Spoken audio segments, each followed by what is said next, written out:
Hi everyone, it's Kate here for part one of my April wrap-up, and included in this will be me talking about what I read and what I wasn't able to finish during Genrethon. So I'll start at the beginning of the month, and that was when I had two DNFs. So at the beginning of the month was the week before Genrethon, and I was really hurrying to finish things that I wanted to have done so I could dedicate all of my time to Genrethon, and so I ended up DNFing two books just because when the going gets tough, I really am not willing to spend time on books unless I'm absolutely enjoying them. And so I unfortunately DNF'd Rush O, and there was nothing about this book that I really disliked. There was nothing that stood out. I thought the writing was good. It was just the further along I went, the less invested I got. And I found myself, I'm sure you all know, when you aren't really enjoying a book, I found myself just thinking of anything else I could do besides reading at that point. And then I thought, like, this is just silly. Just some books are not for everyone. So I honestly can't give you a not biased opinion of it, so I would not let my DNFing it deter you from reading it. I just found myself really not being that invested in it. And then unfortunately another one that I DNF'd was Emily of New Moon by Ellen Montgomery. So my reading speed has really increased since starting a booktube channel, but this one downside to this is that I'm not really willing to invest time with slow reads that aren't classics as much, which I guess maybe you could say Emily of New Moon was a classic. But I was about 250 pages in, and then there were still about 300 more pages to go, and I just found myself really like just making myself push through, and I just wasn't enjoying it nearly as much as I enjoy the Anne books, so I just figured I'm going to try it another time. I did enjoy what I read, like I said, but it was that I had 300 more pages to go. It just felt really overwhelming at that point in time. So I DNF'd that. And then the first book that I did finish, and it was awesome and amazing, and my favorite so far in the Lunar Chronicles was Cress by Marissa Meyer, and this was such a blast.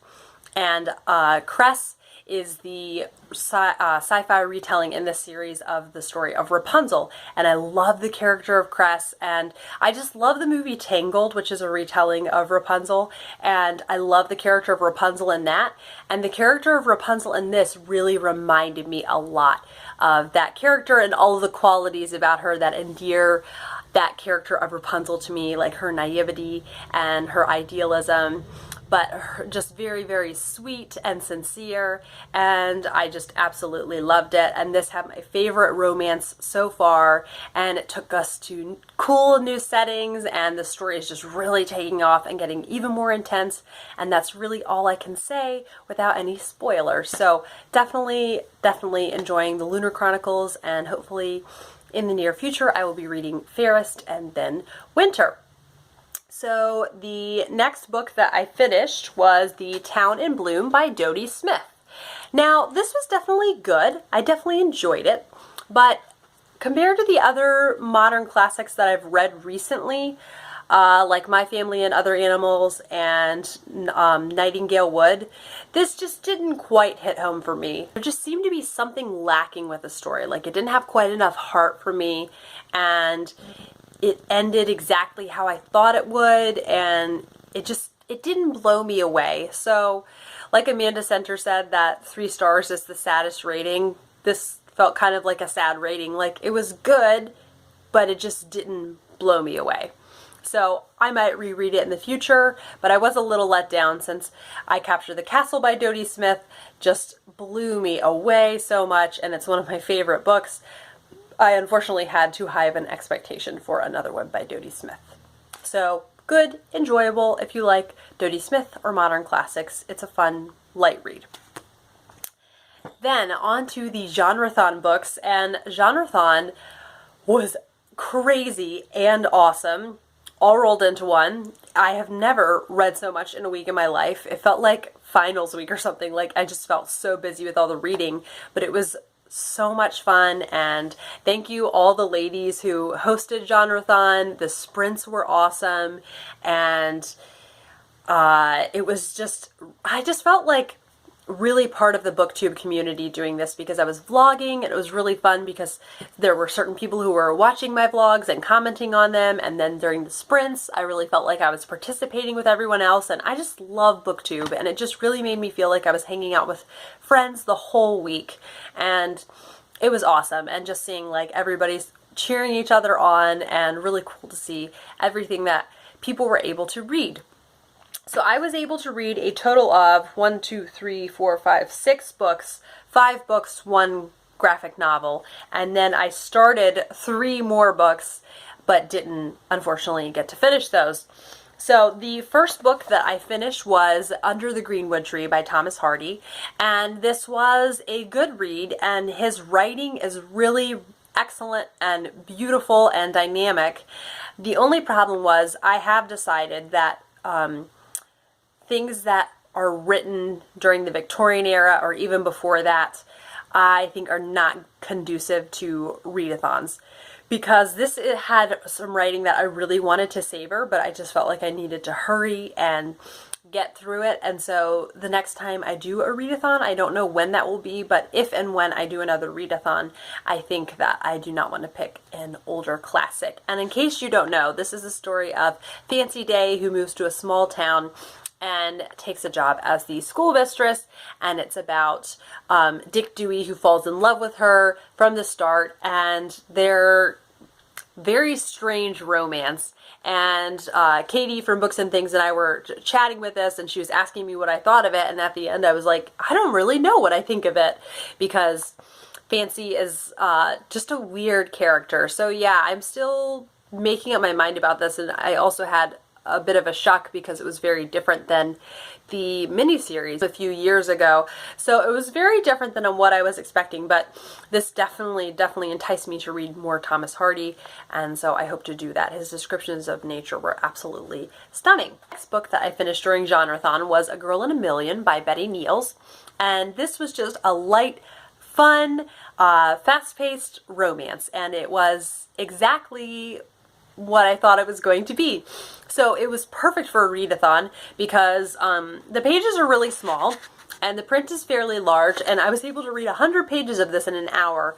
So it was exactly what I needed after Under the Greenwood Tree. It just felt like a really good thing to switch from after, you know, working on Under the Greenwood Tree. So it was good and I enjoyed it, and the next time I want a really light, quick romance, I think I'll look at another Betty Niels.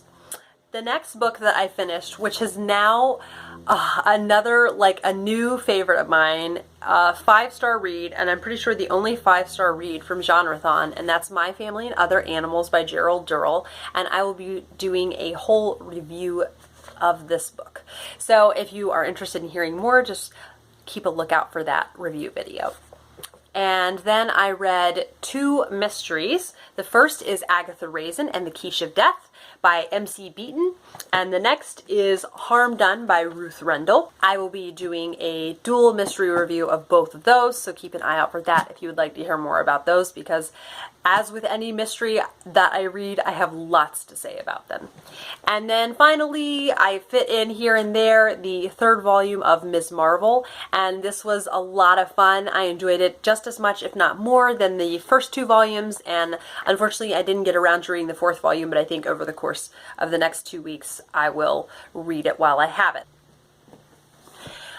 The book that I did not get around to starting was A Midsummer Night's Dream by William Shakespeare. Now, during the live show that the ladies who hosted Genrethon did, several of them read plays and they really enjoyed it.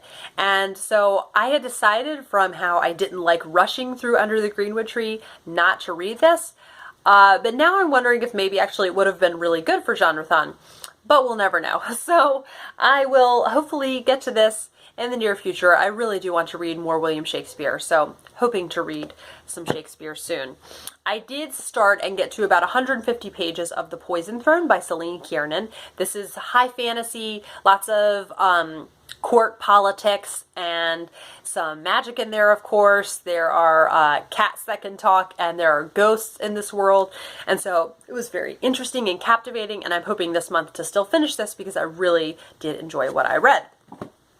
And next, that I really did want to finish on the last day, but I was just had such a hangover after Emma Day that I couldn't bring myself to read that much of it. And it's Charity Girl by Georgette Heyer, and Georgette Heyer writes Regency romances. So I definitely do want to finish this because when I actually sat down to read it, I was really enjoying it. It's funny, it's lighthearted, and it has lots of humor in it, and so I really would like to finish this, and I am right now about 130 pages in, so exactly halfway through. So hoping to finish that. And another one that I started, and I'm on the fence whether I'm going to finish this, and that's For Darkness Shows the Stars by Diana Peterfreund.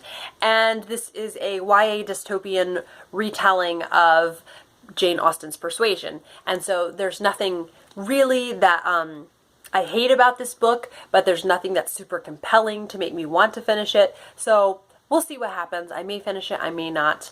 We'll just see if I'm in, you know, the right kind of mood for it. And then the final book that I finished in the first week of April was Emma by Jane Austen. And it was just, I can go on and on about Jane Austen all day. So I'll be doing a whole video about Jane Austen's Emma for all the reasons why you should read Emma. So I hope you guys enjoyed that, and I figured I'd read enough books at the beginning of the month that it was worthy of doing a video, and so then hopefully my part 2 video then will not be terribly long since I covered the first half of the month's books. So I hope you guys are having a good day, and I will see you for another video very soon.